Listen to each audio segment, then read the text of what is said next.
Mari kita akan awali ibadah kita pada pagi hari ini. Ibadah kenaikan Tuhan Yesus Kristus.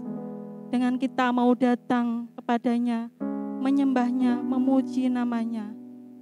Bersama-sama kita katakan, Bapakku datang.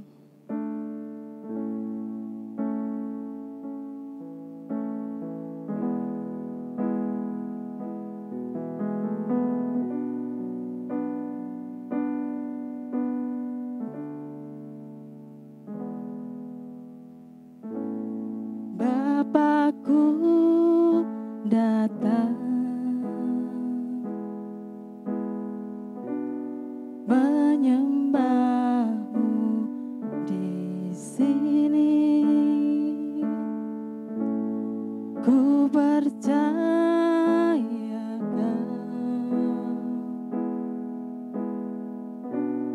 ada bagiku.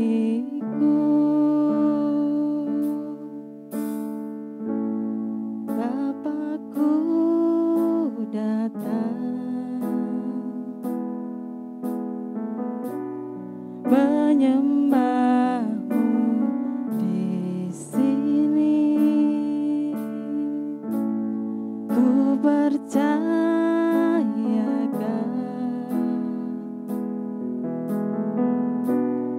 ada bagiku.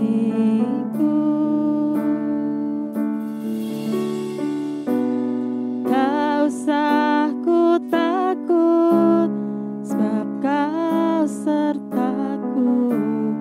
Tak usah ku bimbang, Kau di dalamku. Tak usah ku cemas, Kau penghiburku. Saat ku lemah, Kau kuatku. Katakan, ku nyanyi haleluya.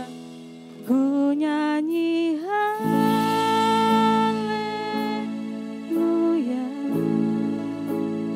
Ku nyanyi haleluya.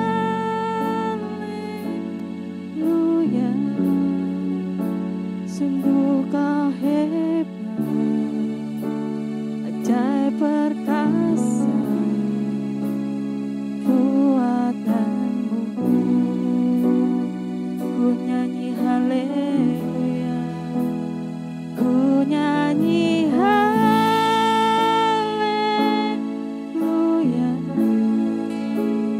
Ku nyanyi haleluya.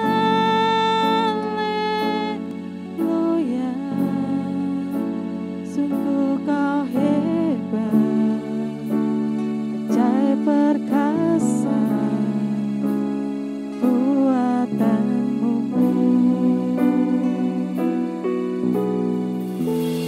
Di hidupku. Bapak Ibu yang dikasihi Tuhan, mari dengan segenap hati kita mau lebih lagi untuk menyembah Dia. Mari katakan Bapak Ibu, Bapakku datang. Bapakku datang, menyembahmu di sini. Ku percayakan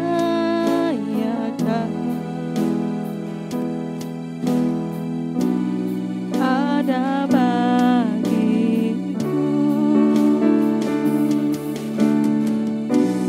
Tak usah ku takut,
Ku nyanyi haleluya, ku nyanyi haleluya,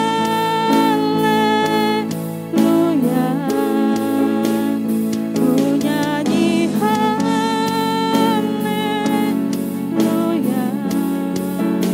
Sungguh kau hebat, ajaib perkasa perbuatanmu. Ku nyanyi haleluya, ku nyanyi haleluya,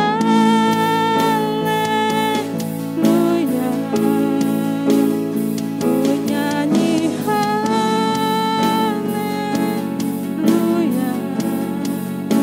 Sungguh kau hebat, ajaib perkasa perbuatanmu.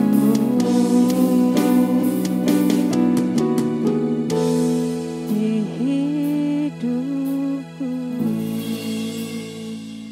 Bapak, kami sungguh ucap syukur Tuhan, jikalau sampai dengan pagi tiap langkahku diatur oleh Tuhan.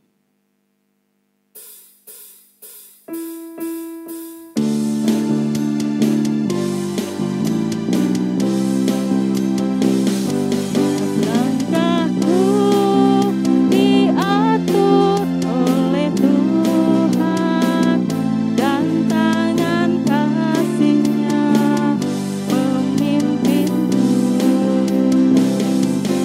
Tengah badai dunia menakutkan, aku kuat sebab Tuhan dekat.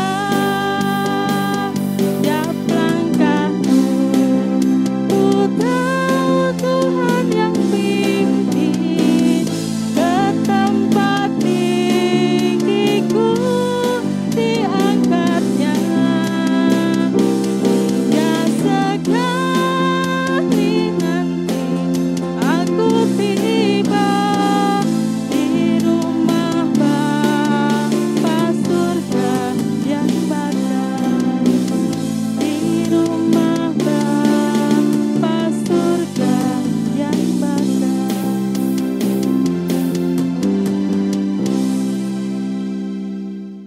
Shalom, selamat pagi Bapak Ibu dan Saudara yang dikasihi Tuhan. Bagaimana kabarnya saat pagi hari ini? Saya percaya bahwa kita semua dalam keadaan baik, amin. Saya percaya kita semua di dalam kasih anugerah Tuhan, di dalam perlindungan Tuhan kita Yesus Kristus. Dan Bapak Ibu dan Saudara yang dikasihi Tuhan, Kamis tanggal 21 Mei 2020, kita akan memperingati hari kenaikan Tuhan kita Yesus Kristus ke surga. Dan mari bersama-sama kita akan landasi ibadah istimewa pada saat pagi hari ini dengan firman Tuhan, terambil dari Injil Lukas pasal yang ke-24, ayat yang ke-44 sampai dengan yang ke-53. Sebelum kita membaca dan merenungkannya, Bapak, Ibu, dan Saudara yang dikasihi Tuhan, mari bersama-sama kita merendahkan di hadapan Tuhan. Kita sungguh merendahkan diri kita di hadapan Tuhan untuk memohon pertolongan daripadanya di dalam doa. Mari kita berdoa bersama-sama. Bapa Surgawi Tuhan kami Yesus Kristus, kami bersyukur pagi ini Tuhan telah memberkati kami dan memberikan kesempatan bagi kami untuk kami boleh akan membaca dan merenungkan firman Tuhan. Oleh sebab itu Tuhan, penuhi kami dengan Roh-Mu yang kudus, supaya kami dimampukan untuk boleh mengerti apakah yang menjadi isi firman-Mu, dan terlebih Tuhan kami boleh melakukannya dalam hidup kami. Di dalam nama Tuhan Yesus Kristus kami berdoa, haleluya, amin. Mari Bapak Ibu kita akan membaca bagian firman Tuhan yang akan menjadi dasar ibadah kita saat pagi hari ini. Injil Lukas pasal yang ke-24, ayat yang ke-44 sampai dengan yang ke-53. Saya akan baca untuk kita semua, demikian firman Allah.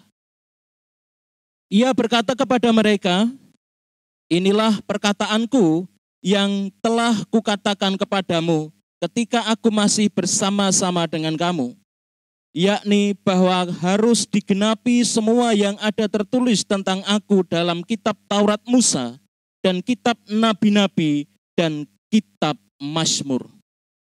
Lalu ia membuka pikiran mereka sehingga mereka mengerti kitab suci. katanya kepada mereka, ada tertulis demikian, Mesias harus menderita dan bangkit dari antara orang mati pada hari yang ketiga. Dan lagi, dalam namanya berita tentang pertobatan dan pengampunan dosa harus disampaikan kepada segala bangsa mulai dari Yerusalem. Kamu adalah saksi dari semuanya ini, dan aku akan mengirim kepadamu apa yang dijanjikan Bapakku. Tetapi kamu harus tinggal di dalam kota ini sampai kamu diperlengkapi dengan kekuasaan dari tempat tinggi.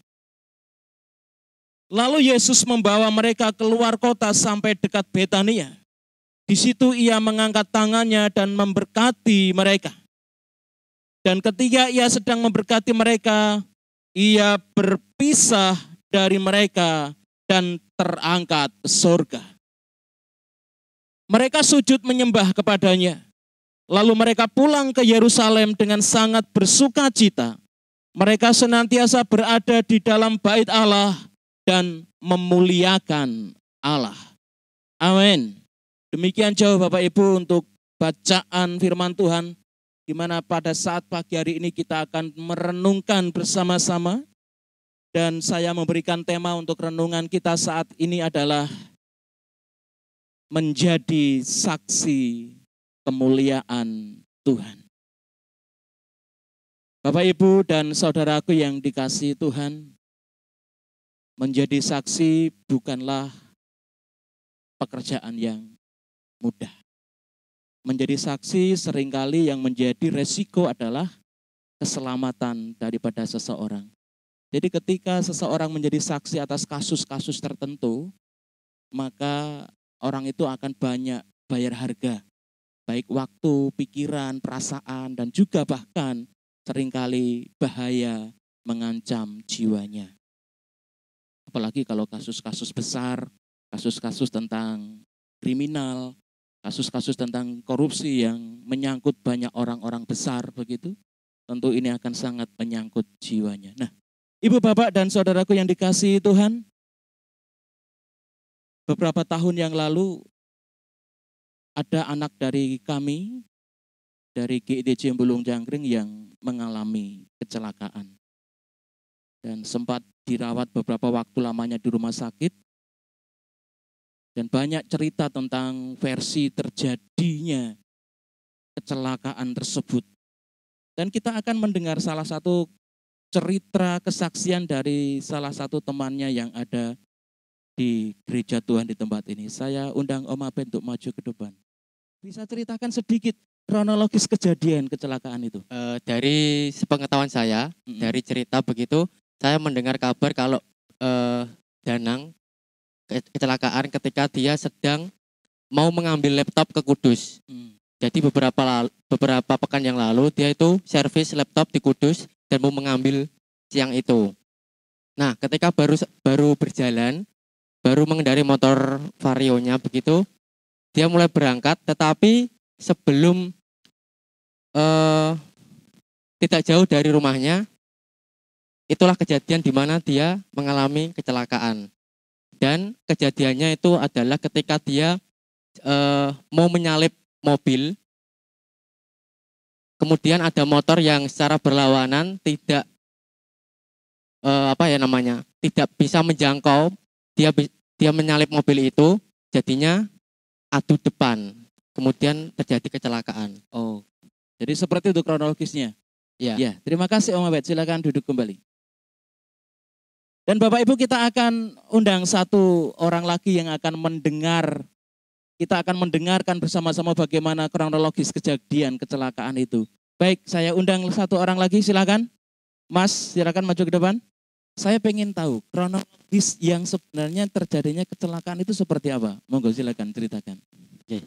Sebenarnya saya itu bukan untuk servis laptop, Pak, tetapi untuk membeli laptop. Nah, kejadian itu waktu siang hari pukul antara jam 2 sampai jam 3. Nah, saya itu berangkat dari rumah. Memang ya sudah safety, sudah pakai helm dan naik motor itu ya? naik motor Vario. Setelah saya kendarai mungkin 150 meteran dari rumah, itu katanya karena saya memang nggak sadar waktu kejadian Posisinya itu. waktu itu jenengan mengendarai motor. Oke, lalu Dari ada belokan mungkin ada kayak tikungan, letter S, ya. letter S Itu ada mobil di depan di kamu. depan saya. Di depan kamu ada mobil. Mobil. Oke. Saya itu ada beberapa versi sih, soalnya kan tidak. Setelah ada mobil di depan kamu, Saya antara mau nyelip sama mau nengok saja. Oh. Nah itu. Setelah itu ada salah satu orang pulang dari sekolah. Pulang dari sekolah itu memang mengendarainya memang cepat. Nah, dan itu dari arah yang berlawanan. Dari arah yang berlawanan, terus saya tabrak langsung gitu. Oke. Terima kasih. Ya, Bapak Ibu dan Saudara dikasih Tuhan, ini adalah Om Danang yang menjadi pelaku daripada sejarah peristiwa kecelakaan itu. Terima kasih Om Danang. Dari cerita Mas Abed, Om Abed dan juga Om Danang, kita dapat menyimpulkan Bapak Ibu bahwa ketika Om Abed bercerita, ada versi-versi yang tidak valid kejelasannya, tidak valid kebenarannya. Salah satunya adalah ketika dia bilang tadi, Om Abed bilang bahwa Mas Danang ini akan pergi mengambil laptop yang akan diservisnya. Dan Mas Abed juga tadi dengan keraguan-raguan bercerita bahwa dia akan menyalip mobil yang di depannya, kemudian terjadilah tabrakan itu, tetapi penuh dengan keraguan-raguan. Nah, kenapa Om Abed bercerita dengan penuh keraguan-raguan dan banyak poin-poin yang tidak valid kebenarannya? Karena dia hanya mendengar cerita tentang kecelakaan itu dari orang lain. Om Abed tidak berada di tempat kejadian. Om Abed tidak melihat kejadian itu. Dan Om Abed tidak pelaku daripada bagian dari peristiwa itu. Tetapi ketika saya bertanya kepada Om Danang, yang merupakan adalah bagian dari pelaku peristiwa itu, dia juga adalah saksi mata bagaimana dia mengalami peristiwa itu, sebenarnya adalah dia mau membeli laptop yang baru. Kemudian dengan jelas dia berkata bahwa dia sedang dalam perjalanan mau membeli laptop 150 dari rumahnya, 150 meter dari rumahnya, ada tikungan, kemudian di depannya itu ada mobil di depannya, dan dia antara mau nyelip atau mau menengok saja, tiba-tiba dari arah berlawanan, ada anak sekolah dengan begitu keras melaju, menghantam dirinya. Kenapa? Ada perbedaan cerita antara Om Abed dan juga Om Danang. Karena Om Abed hanya mendengar dari orang lain. Tetapi Om Danang mengalami langsung peristiwa itu. Dia adalah pelaku daripada peristiwa itu sendiri. Dan saya akan mengambil satu kesimpulan bahwa cerita dari Mas Danang tentu adalah cerita yang valid. Cerita yang dapat dipertanggungjawabkan kebenarannya. Ibu, Bapak, dan Saudara yang dikasihi Tuhan.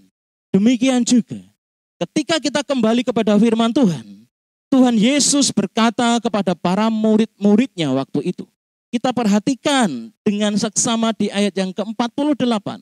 Kamu adalah saksi dari semuanya ini. Para murid Bapak Ibu adalah saksi dari semuanya ini. Apa yang dimaksud semuanya ini oleh Tuhan? Semuanya adalah bagaimana Tuhan Yesus mengalami penganiayaan, Tuhan Yesus mengalami penderitaan, siksaan, bahkan Tuhan Yesus harus mengalami kematian di atas kayu salib. Tuhan Yesus mengalami banyaknya penderitaan demi penderitaan, dan pada akhirnya dia harus sampai kepada puncak karyanya, dia harus mati di atas kayu salib.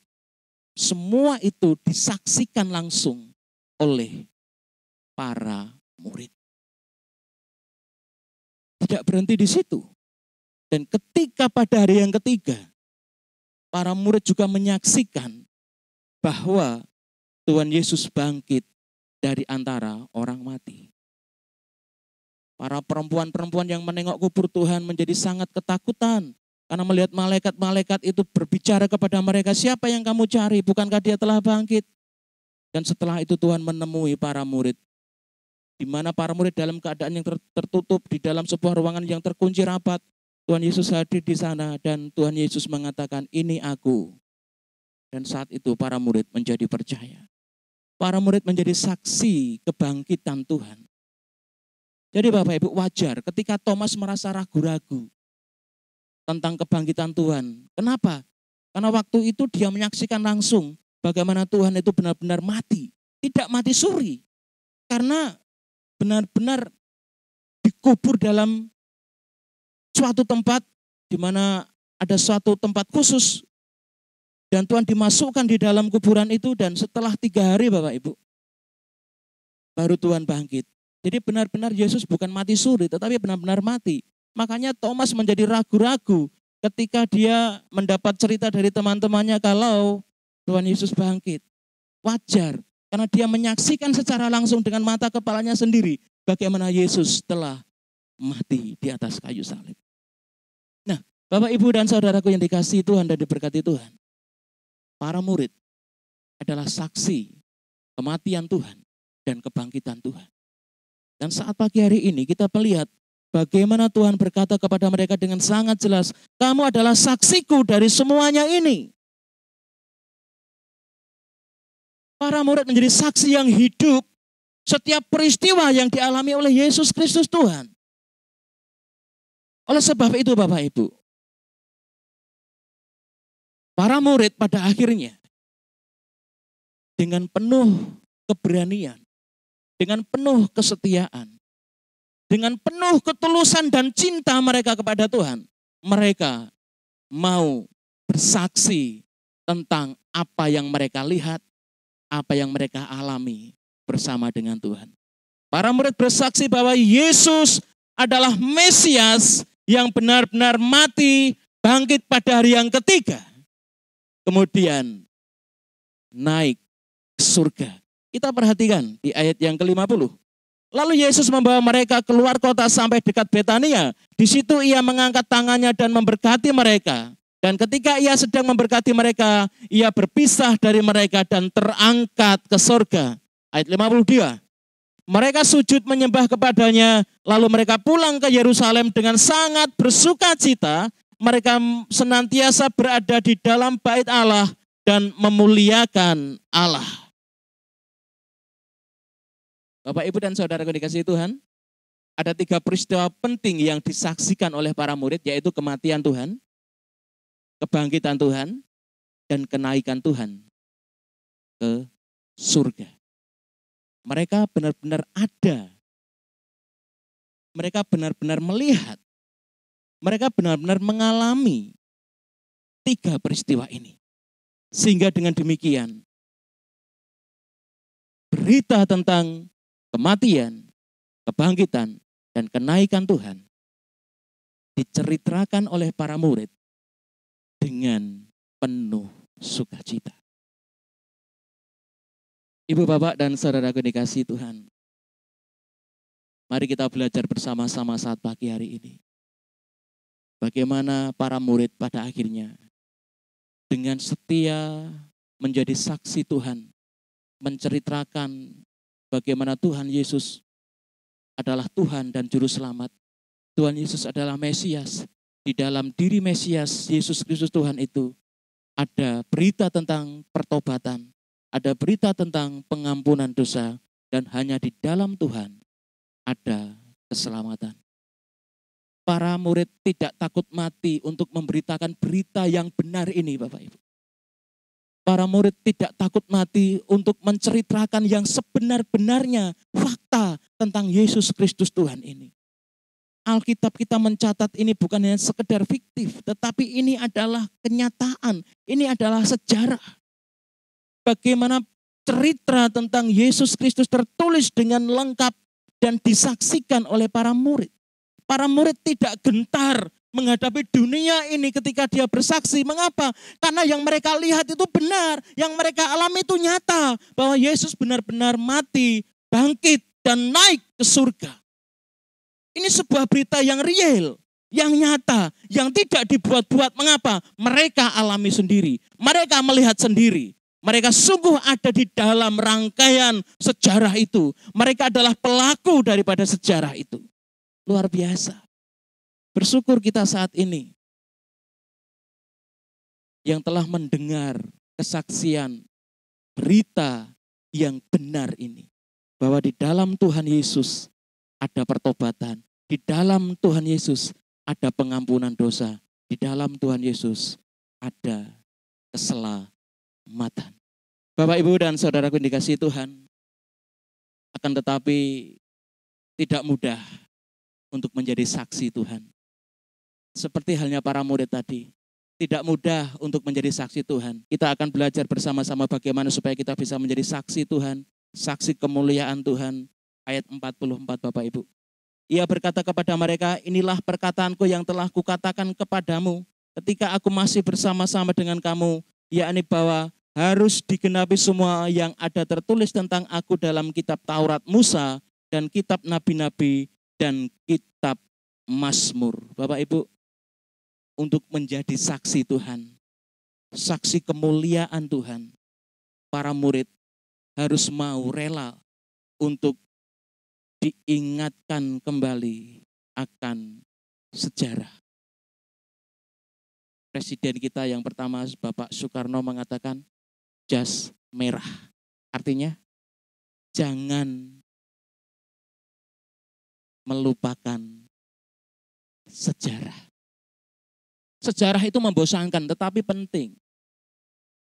Sejarah itu sangat membosankan Bapak Ibu, tapi sangat penting. Sejarah gereja ini mungkin kalau dibacakan sangat membosankan, tetapi itu sangat penting. Kenapa? Karena kita akan tahu bagaimana asal muasal gereja ini seperti itu. Nah, sangat penting sekali sejarah, tetapi seringkali orang males melihat sejarah atau membaca sejarah. Para murid untuk mau menjadi saksi, dia harus belajar sejarah. Tuhan ingatkan sejarah, bagaimana tertulis di dalam kitab Taurat, kitab Musa, kitab Mazmur, hal-hal yang berkenaan dengan Mesias. Bagaimana tiga kitab ini Bapak Ibu? Kitab Taurat, kitabnya Musa, kitabnya Mazmur ini membicarakan tentang Mesias, mencatat semua tentang Mesias. Dan Tuhan membuka sejarah itu supaya para murid belajar akan sejarah. Sehingga mereka benar-benar semakin mengerti bahwa setiap nubuatan yang ada di dalam kitab-kitab itu tergenapi di dalam diri Yesus Tuhan. Yang kedua Bapak Ibu, lalu ia membuka pikiran mereka, ayat yang ke-45. Sehingga mereka mengerti kitab suci. Selain Tuhan membuka sejarah untuk mereka pelajari, Tuhan membuka pikiran para murid. Supaya mereka mengerti kitab suci. Tanpa dibukakan Tuhan pikiran para murid tidak akan pernah mengerti tentang kitab suci. Mengapa kita harus membuka pikiran kita? Karena kita tidak akan pernah mengerti tentang firman Tuhan, tentang kitab suci. Ibu, Bapak, dan saudaraku yang dikasihi Tuhan, contoh sederhana seperti ini. Ini buku tentang sejarah gereja Injili di Tanah Jawa. Jenengan sudah tahu sejarah tentang berdirinya GITJ? Jenengan tahu tentang sejarah berdirinya GITJ? Mungkin sudah banyak yang tahu, tapi lebih banyak yang tidak tahu. Pengen tahu? Buka buku ini. Jenengan akan kenal yang namanya Kiai Tunggul Wulung. Dan kiai-kiai yang lain yang mendirikan gereja Jawa GITJ di sekitar Muria. Mau enggak mau Bapak Ibu, ketika kita enggak ngerti tentang sejarah GITJ, kita harus mau membuka buku ini supaya kita dimengertikan. Kalau kita enggak pernah membuka buku ini, kita tidak akan pernah mengerti bagaimana sejarahnya GITJ. Demikian juga. Kenapa Tuhan membuka pikiran para murid? Karena para murid tidak pernah mengerti kitab suci. Kalau Tuhan tidak bukakan pikiran mereka, mereka tidak akan pernah mengerti kitab suci. Mereka tidak akan pernah mengerti siapa Mesias. Mereka tidak pernah mengerti karya-karya Mesias. Dan mereka tidak akan pernah mengerti Apa yang akan mereka saksikan kalau mereka tidak pernah mengerti? Bapak, Ibu, dan Saudara yang dikasihi Tuhan, para murid harus rela pikiran mereka dibuka oleh Tuhan sehingga mereka mengerti kitab suci. Mereka mengerti siapa Tuhan, mereka mengerti siapa Mesias. Sehingga dengan demikian ketika mereka ngerti, Bapak Ibu, mereka bisa ngomong ke orang lain. Gimana kalau nggak ngerti? Apa yang akan diomongkan ke orang lain? Apa yang akan diceritakan kepada orang lain? Apa yang akan disaksikan kepada orang lain? Ibu, Bapak, dan Saudaraku dikasihi Tuhan. Demikian juga dengan saya dan saudara. Tuhan mau kita yang telah menerima berita kesaksian yang benar itu, yang telah kita baca di dalam Injil Lukas pasal 24 ayat 44 sampai 53 ini tentang siapa Yesus. Tuhan juga mau kita juga menjadi saksinya. Mari saat pagi hari ini saya mau mengajak Bapak Ibu Saudara untuk tidak melupakan sejarah. Ingat kembali bagaimana tangan Tuhan menolong panjenengan. Ingat kembali bagaimana kuasa Tuhan menyertai panjenengan. Ingat kembali bagaimana jenengan di dalam situasi-situasi yang sulit, situasi-situasi yang rumit, Tuhan hadir dan menolong jenengan. Ingat sejarah bagaimana Tuhan hadir dalam hidup panjenengan. Kalau panjenengan lupa akan Tuhan, panjenengan tidak akan pernah bisa merasakan dan mengecap kebaikan Tuhan. Makanya ada lagu di dalam gedung Jumat itu bagus, Bapak Ibu.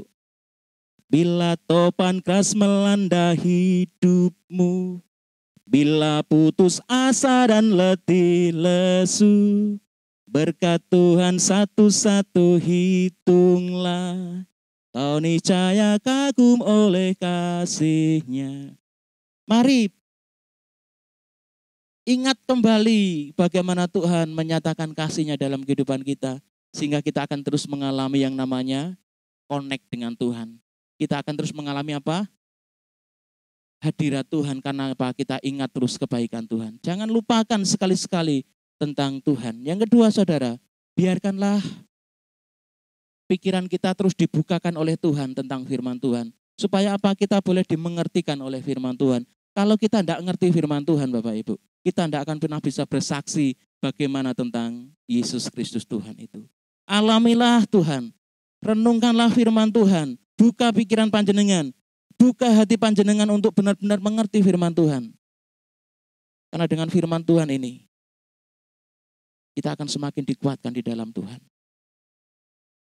Roh Kudus sudah membuka pikiran kita. Tinggal kita mau membaca, merenungkan atau tidak. Tinggal kita mau mendengar dan melakukannya atau tidak. Itu kembali masalah pilihan kita. Bapak, Ibu, dan Saudara dikasihi Tuhan, mari. Ketika para murid diingatkan Tuhan akan sejarah. Ketika para murid dibukakan pikiran mereka oleh Tuhan tentang siapa Mesias, akhirnya mereka benar-benar mau menjadi seorang pribadi yang taat kepada Tuhan. Bagaimana Tuhan berkata kepada para murid waktu itu? Dan aku akan mengirim kepadamu apa yang dijanjikan Bapakku, tetapi kamu harus tinggal di dalam kota ini sampai kamu diperlengkapi dengan kekuasaan dari tempat tinggi. Tuhan minta waktu itu kepada para murid, supaya para murid tetap tinggal di kota Yerusalem sampai mereka diperlengkapi dengan kekuasaan dari kuasa dari tempat yang maha tinggi. Tuhan tidak bicara tentang waktunya kapan, Bapak Ibu. Tuhan bicara tentang bagaimana Dia hanya akan menyatakan janjinya itu. Dia akan menyatakan kepada para murid tentang Roh Kudus yang dijanjikan itu. Dan dia minta supaya para murid tetap tinggal di Yerusalem. Tuhan tidak pernah ngomong sama para murid bahwa nanti 10 hari akan kukirimkan Roh Kudus. Tidak. Tuhan hanya minta kepada para murid untuk tetap tinggal di kota Yerusalem. Dan para murid apa yang dilakukan Bapak Ibu? Mari kita lihat dengan seksama di ayat yang ke-52.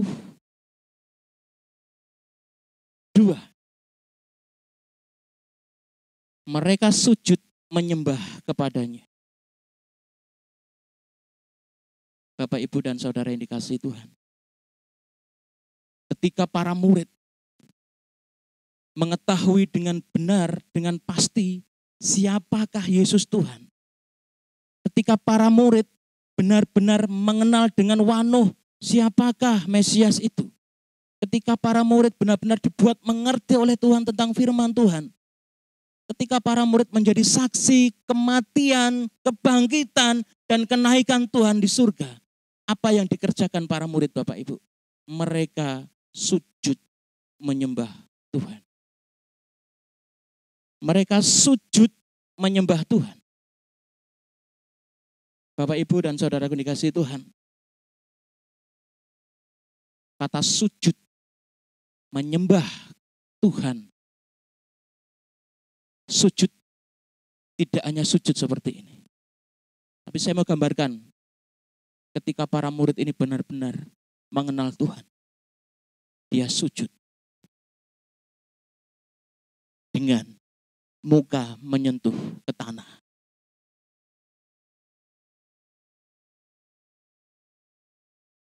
Menunjukkan rasa hormat. Menunjukkan rasa tunduknya kepada Tuhan.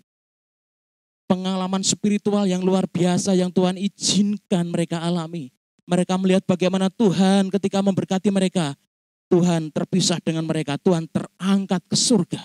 Tuhan terpisah dengan mereka. Kata sujud menyembah dari kata proskurneo.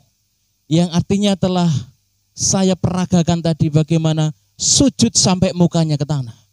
Ini mengandung arti sebuah ketundukan diri. Arti sebuah rasa hormat yang luar biasa yang dilandasi rasa takut dan kasih akan Tuhan. Bapak, Ibu, dan saudaraku yang dikasihi Tuhan. Para murid memiliki sikap yang seperti itu. Bagaimana dengan saya dan saudara? Apakah kita sebagai murid-murid Tuhan juga memiliki sikap tunduk dan hormat kepada Tuhan? Apakah kita sungguh-sungguh benar-benar menjadi seorang anak-anak Tuhan yang memiliki sikap tunduk dan hormat kepada Tuhan dari hati kita yang paling dalam? Karena pengenalan kita akan Tuhan. Karena cintanya kita akan Tuhan. Karena rasa terima kasihnya kita kepada Tuhan yang telah mati, bangkit, dan naik ke surga untuk saya dan saudara. Tiap langkahku diatur oleh Tuhan, ke tempat tinggiku diantarnya. Ke tempat tinggi Bapak Ibu, di mana? Di surga. Ketika Tuhan mengatur hidup kita, tiap langkah kita Bapak Ibu, Tuhan akan mengantar kita sampai kepada ke tempat yang tinggi adalah di surga. Dan itu adalah Tuhan saya dan saudara. Apakah kita punya sikap tunduk kepada Tuhan, sikap hormat kepada Tuhan, ketika kita semakin tahu dan mengenal siapa Dia yang sebenarnya? Mari, ini sebuah perenungan bagi kita semua di hari kenaikan Tuhan Yesus Kristus saat pagi hari ini. Jadikanlah kita sebagai pribadi yang mau menjadi kesaksian untuk kemuliaan Tuhan dengan menjadi seorang pribadi yang takut, tunduk, hormat kepada Tuhan. Yang kedua Bapak Ibu, bagaimana para murid selain memiliki sikap sujud dan menyembah kepada Tuhan, mereka pulang ke Yerusalem dengan sangat bersuka cita. Mengapa mereka bersuka cita? Mereka sungguh mengenal Tuhan. Ini alasan yang mendasar. Mereka mengerti tentang Tuhan. Ini alasan yang paling kuat. Mengapa mereka bersuka cita? Karena mereka benar-benar tahu siapakah Mesias itu. Siapakah Tuhan itu. Mereka mengenal. Mereka bahkan menjadi saksi. Bahkan mereka mengalami hidup bersama-sama dengan Tuhan waktu itu. Alasan mereka bersuka cita. Mereka adalah yang menjadi saksi kebenaran tentang Yesus Kristus Tuhan itu. Sampai hari ini Bapak Ibu banyak orang yang mencari-cari di manakah Tuhan itu. Sampai hari ini masih banyak orang yang bingung menyembah Tuhan itu Tuhan yang mana. Ada yang menyembah di batu-batu, ada yang menyembah di pohon, ada yang menyembah batu akik, ada yang menyembah keris. Ada yang menyembah banyak hal yang mereka yakini sebagai Tuhan. Tetapi para murid menjadi sukacita. Mereka sujud menyembah. Mereka penuh dengan sukacita. Kenapa? Karena mereka mengenal Allah yang sesungguhnya. Di dalam pribadi Yesus Kristus, Sang Mesias. Jadi saudaraku, melalui cerita mereka ini, melalui kesaksian para murid ini, kita pun mengenal siapakah Yesus Sang Mesias itu. Jadi jangan sekali-sekali berpikir untuk meninggalkan Yesus Tuhan. Apapun alasannya, jangan sekali-sekali meninggalkan Yesus Tuhan. Dialah yang akan menuntun hidup panjenengan ke tempat yang maha tinggi, yaitu di mana dia berada, kerajaan surga. Bapak, Ibu, dan saudara yang dikasihi Tuhan, para murid, ayat yang terakhir mengatakan, mereka senantiasa berada di dalam bait Allah dan memuliakan Allah. Mereka senantiasa ada di bait Allah. Mengapa mereka kembali ke Yerusalem? Karena Tuhan mengatakan, kamu harus tetap ada di kota ini, sampai kuasa yang dari maha tinggi akan turun atas mereka. Mereka tetap setia di Yerusalem, dan mereka selalu ada di bait Allah untuk memuliakan Allah. Sekali lagi saya bicara, tidak pernah Tuhan ngomong bahwa akan tanggal sekian, jam sekian dia akan mencurahkan rohnya. Enggak. Tuhan hanya bicara kepada para murid supaya mereka pulang, kembali ke kota Yerusalem sampai Roh Kudus itu dicurahkan. Tuhan tidak pernah bicara tentang kapan itu akan dilaksanakan. Tuhan hanya memerintahkan supaya mereka pulang ke kota Yerusalem dan tinggal di sana sampai roh itu dicurahkan. Dan mereka apa yang dilakukan? Mereka senantiasa berada di bait Allah. Senantiasa, Bapak Ibu.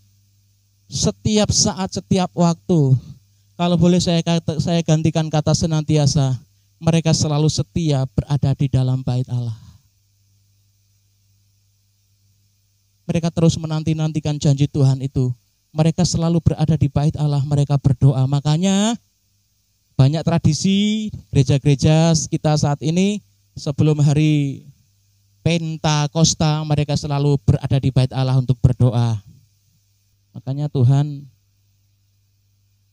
mengingatkan kepada para murid supaya mereka tetap berada di kota Yerusalem sampai Roh Kudus dicurahkan. Setia, Bapak Ibu.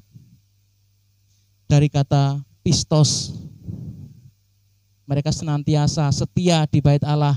Setia dari kata pistos, yang artinya dapat dipercaya, dapat diandalkan. Sudahkah kita menjadi orang Kristen yang dapat dipercaya? Sudahkah kita dapat menjadi orang Kristen yang dapat diandalkan, Bapak Ibu? Para murid menjadi saksi Tuhan karena mereka melihat peristiwa-peristiwa langsung yang dialami Tuhan. Kita bisa menjadi saksi-saksi kemuliaan Tuhan karena mendengar cerita kesaksian yang benar dari para murid melalui firman Tuhan. Selain itu, kita juga bisa menjadi saksi kemuliaan Tuhan dengan pribadi-pribadi yang bisa dipercaya atau diandalkan. Sudahkah kita menjadi seorang pekerja Kristen yang benar-benar bisa dipercaya dan diandalkan? Benarkah kita menjadi suami-suami Kristen yang bisa dipercaya dan diandalkan? Sudahkah kita menjadi istri-istri Kristen yang benar-benar bisa dipercaya dan diandalkan? Sudahkah kita menjadi anak-anak Tuhan yang bisa dipercaya dan bisa diandalkan? Bapak Ibu, ketika kita menjadi pribadi yang bisa dipercaya dan dapat diandalkan, kita pun sudah menjadikan kesaksian bagi hormat dan kemuliaan nama Tuhan. Dunia akan melihat bahwa kita pribadi yang cinta Tuhan, yang dapat dipercaya dan dapat diandalkan. Jadi saudara, mari di hari kenaikan Tuhan Yesus Kristus pada saat hari ini, kita diingatkan supaya kita menjadi saksi-saksi bagi kemuliaan Tuhan. Caranya bagaimana? Caranya mari kita tetap menjadi seorang yang proskuneo.